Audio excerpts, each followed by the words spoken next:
Hello dear students, मैं प्रमोद चंद मित्तल आज आपको is to, are to, am to, was to, were to और has to, have to, had to, will have to, shall have to का प्रयोग बताने जा रहा हूँ। पिछली वीडियो में मैंने आपको सिंपली वर्ब बी का प्रयोग बताया था, लेकिन आज हम इन दोनों क्रियाओं में, ऊपर वाली और नीचे वाली दोनों क्रियाओं में किस प्रकार का अंतर है, कैसे इनका प्रयोग किया जाता है, किन स्थितियों में इनका प्रयोग करते हैं, ये आपको मैं बताने जा रहा हूं। आप अपनी कॉपी और पेंसिल साथ रखें ताकि जो मुख्य बिंदु होंगे उनको आप नोट भी करते रहो। सबसे पहले हम लेंगे पहले प्रकार के वाक्य कि जिन वाक्यों के अंत में, हिंदी वाक्यों के अंत में, जिन हिंदी वाक्यों के अंत में ना है, ने है, नी है आदि शब्द आते हैं, जैसे पढ़ना है, जाना है, खाना है, मुझे खेलना है, इस प्रकार के वाक्य होते हैं। इन कार्यों करने में दो तीन चीजों का ध्यान रखते हैं कि नंबर एक, ये कार्य, इन कार्यों के अंदर अनिवार्यता होती है या ये कार्य पूर्व निश्चित योजना होती है इनके अंदर, या इन कार्यों में स्वेच्छा भी होती है। ये कार्य मन से किए जाते हैं और कभी कभी इन कार्यों की स्वेच्छा होती है, इनके में आदेश भी हो सकता है। जैसे तुम्हें वहां जाना है, इस प्रकार के वाक्य ध्यान रखना है। इनमें हम कार्य विलिंगली करते हैं, ये कार्य प्री प्लान हो सकते हैं, इनमें हमारी जो कंपल्सरी है कार्य या हमारा कोई अनिवार्य होता है, अनिवार्यता जरूरी है। अनिवार्यता का पॉइंट ये अनिवार्य है। इन वाक्यों की रचना हम शॉर्टकट में, इन वाक्यों की रचना हम आपको शॉर्टकट में बता रहे हैं कि सब्जेक्ट रखेंगे सबसे पहले, उसके बाद is, are, am, was, were का प्रयोग करेंगे और उसके बाद टू के बाद वर्ब की फर्स्ट फॉर्म का प्रयोग ही होता है।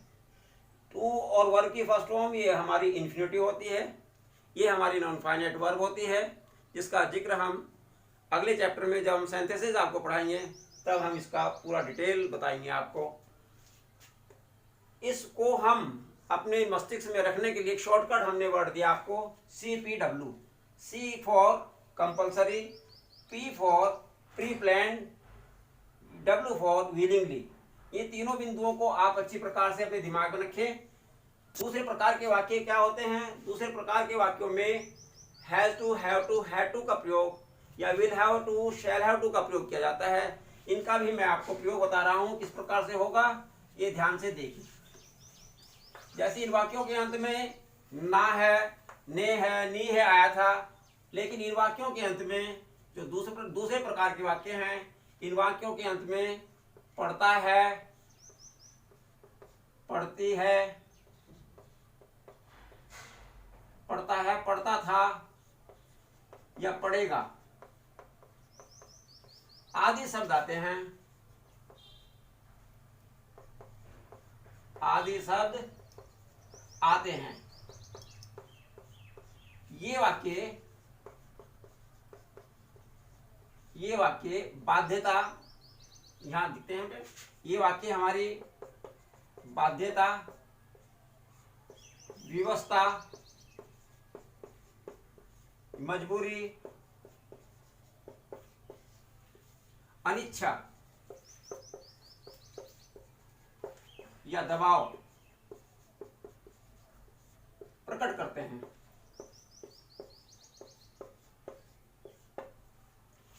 बाध्यता, व्यवस्था, मजबूरी, इसको हमने लिया कंपल्सन। फिर हमने लिया प्रेशर, फिर लिया हमने अनविलिंगली।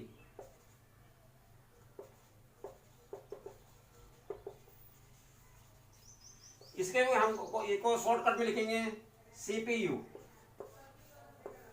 याद करने के साथ से।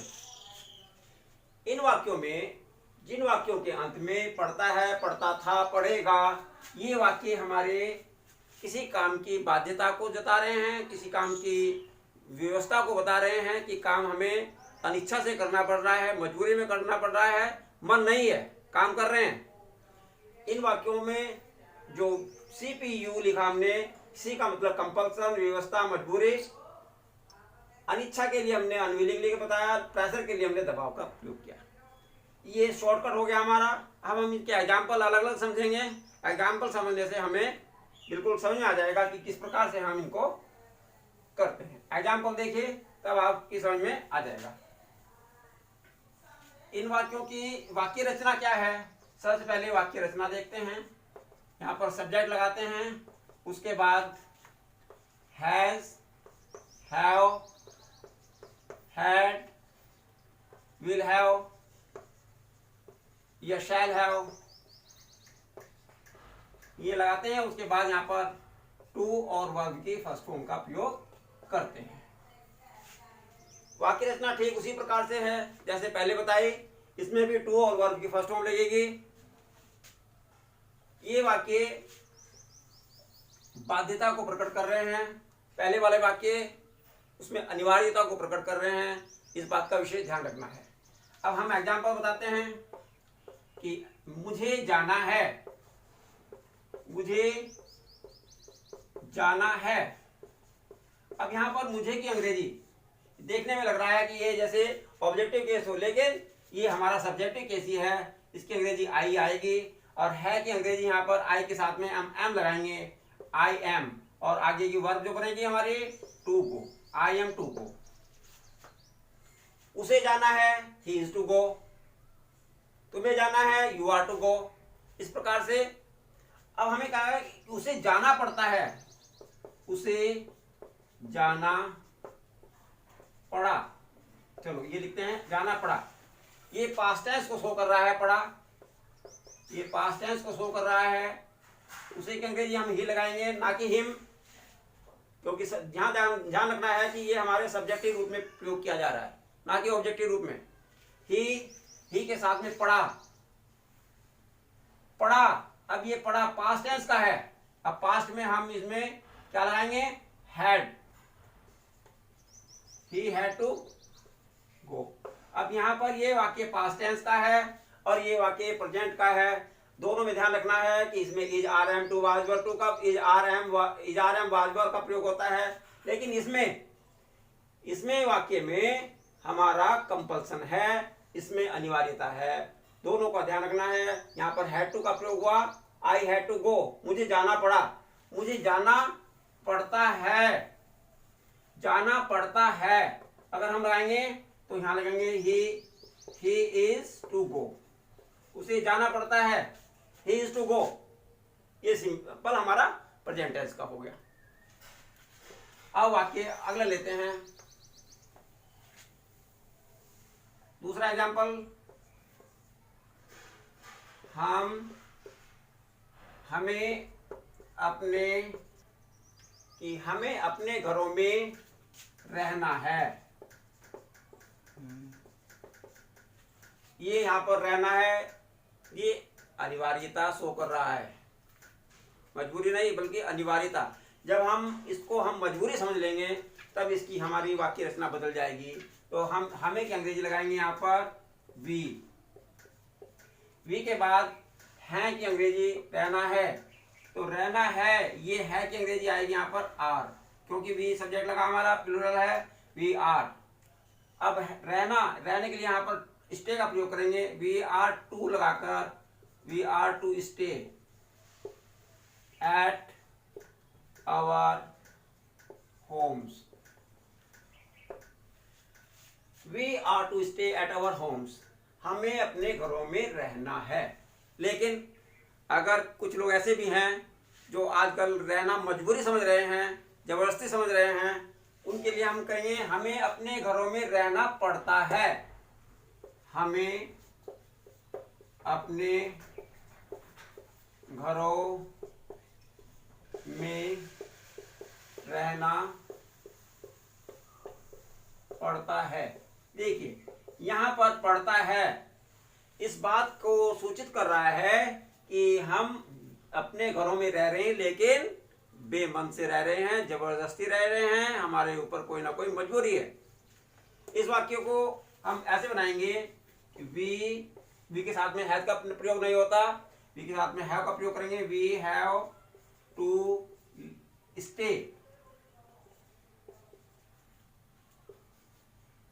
Eight our homes. देखिए इसकी रचना में अंतर, थोड़ा सा अंतर है। यहाँ पर R2 का प्रयोग किया गया है, यहाँ पर हैव टू का प्रयोग किया गया है। यहाँ R2 का प्रयोग है, ये हमारी स्वेच्छा है, ये हमारी अनिवार्यता है, लेकिन यहाँ पर ये वाक्य बाध्यता बता रहा है। अगर हम कहेंगे हमें अपने घरों में और रहना पड़ेगा, तो ये फ्यूचर टेंस का वाक्य हो जाएगा। तो यहाँ पर we shall have to stay at our homes more. तो इस प्रकार से हम इन वाक्यों को तीनों टेंस में बना सकते हैं। अब नेक्स्ट देखिए कुछ पास्ट टेंस के वाक्य। मुझे कल दिल्ली जाना था। कल दिल्ली जाना था। देखिए ये हमारी योजना थी। अब हम इसमें मुझे क्या अंग्रेजी लगाएंगे, आई के साथ में पास्ट टेंस के लिए वाज लगाएंगे। I was to go to Delhi yesterday. ये वाक्य हमारा पास्ट टेंस का है, यहाँ पर वाज का प्रयोग किया गया। हमें मुझे कल दिल्ली जाना था, तो ये एक योजना है, उसे आना है। हमने कहा उसे आना है, तो he is to come. Simply वाक्य हो गया। इस प्रकार बहुत सारे वाक्य हैं जो हम बना सकते हैं, लेकिन ध्यान यही रखना है कि यहाँ पर is to, are to, am to, was to, were to, और ये अनिवार्यता बताता है, इसके अंदर हमारी बाध्यता होती है। ये बात सोचनी है। और एग्जांपल दिखा रहा हूं मैं आपको।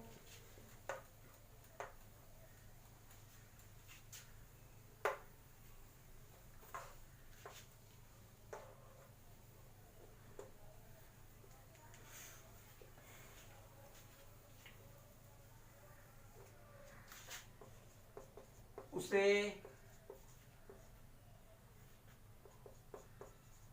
आजकल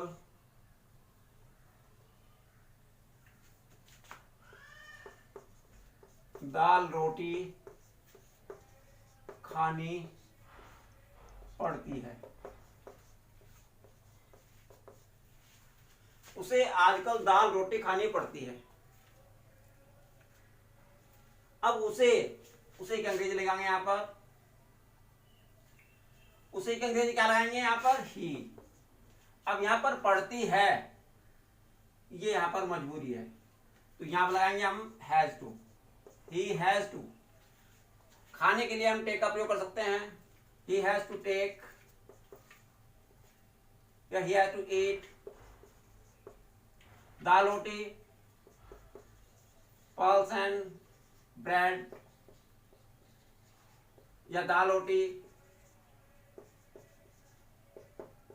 nowadays।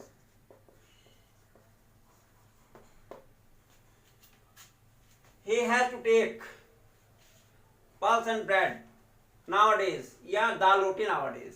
ये क्या हो गया हमारा, खानी पड़ती है, ये यहां पर जबरदस्ती को दर्शा रहा है। और बहुत सारे वाक्य हो सकते हैं इस प्रकार से। तुम्हें खेलना है, तुम्हें खेलना है, तो क्या होगी इसके अंग्रेजी, यू आर टू प्ले। तुम्हें खेलना पड़ता है, तुम्हें खेलना पड़ता है, तो क्या लिखेंगे, यू हैव टू प्ले। मैं समझता हूं कि इन एग्जाम्पल के माध्यम से आपके समझ में इन दोनों के प्रयोग में अंतर समझ में आ गया होगा। इस प्रकार के वाक्यों का अभ्यास करें और इन्हें बनाकर देखिए।